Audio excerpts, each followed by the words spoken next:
Apa yang dimaksud bertuhankan bayangan? Bertuhankan bayangan bukan berarti menyembah berhala fisik, tetapi menghadapkan ibadah, keyakinan, dan pengharapan bukan kepada Allah yang hakiki, melainkan kepada gambaran tentang Allah yang dibentuk oleh ego, prasangka, dan hawa nafsu. Bayangan itu bisa berupa atuhan versi pikiran. Allah dibayangkan sebatas konsep akal,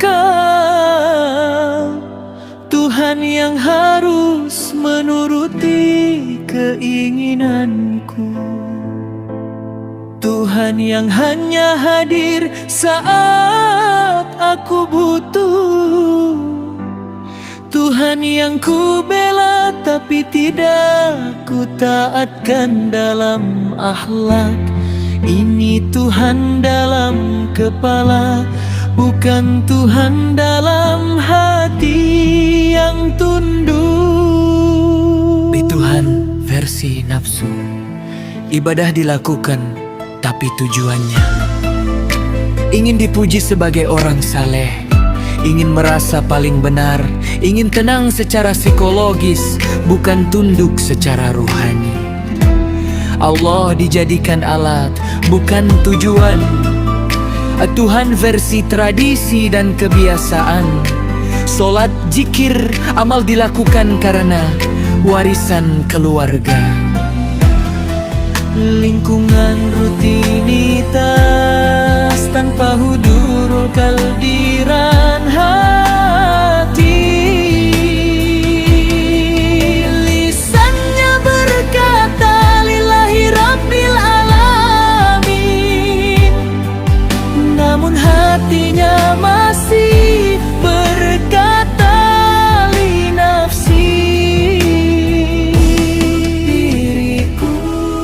Inilah yang dimaksud bayangan. Ada bentuk ibadah, ada lafaz tauhid, tetapi cahayanya tidak sampai ke pusat hati. Mengapa ini bisa terjadi pada orang yang rajin ibadah? Karena ibadah tanpa makrifat mudah berubah menjadi kebiasaan, dan ibadah tanpa muhasabah mudah berubah menjadi kesombongan halus. Rasulullah selama sendiri berdoa, Allahumma arinal haqqo haqqan warzuqna ittiba'ah.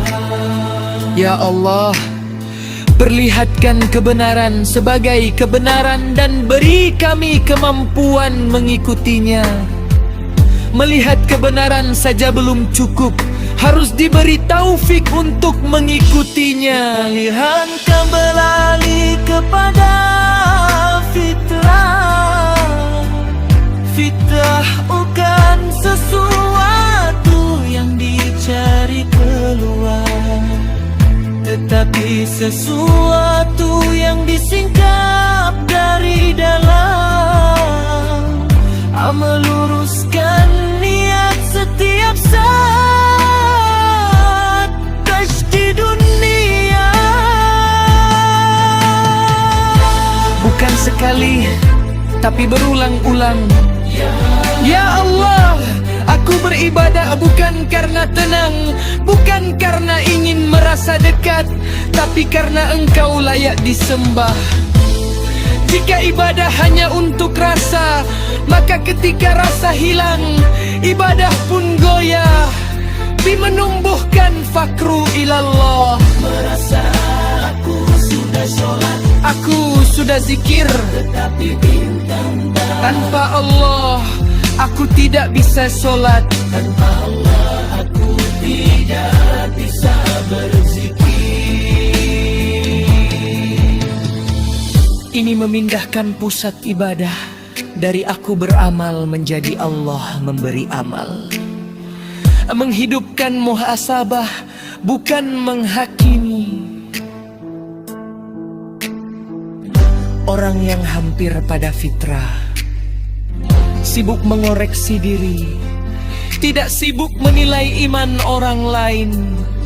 Tanda mulai lepas dari bayangan adalah runtuhnya rasa paling benar.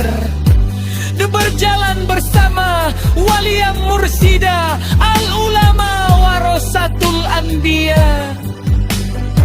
Sebagaimana penutup tulisan Anda, ini sangat tepat. Karena ego tidak bisa membimbing ego, nafsu tidak bisa mengoreksi nafsu. Guru yang syahih sanad keilmuan dan akhlaknya bukan untuk disembah, tetapi untuk menunjukkan cermin agar kita tahu mana cahaya, mana bayangan. Apa jalan yang paling dekat menurut para arifin? Jalan paling dekat kepada Allah adalah mengenal ketidakmampuan diri dan menyerahkannya sepenuhnya kepadanya.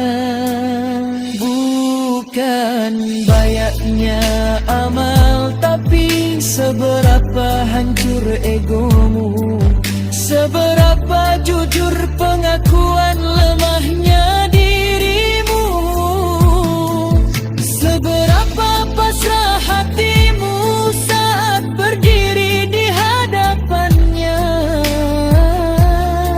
Allah tidak jauh, yang jauh adalah perasaan merasa sudah sampai.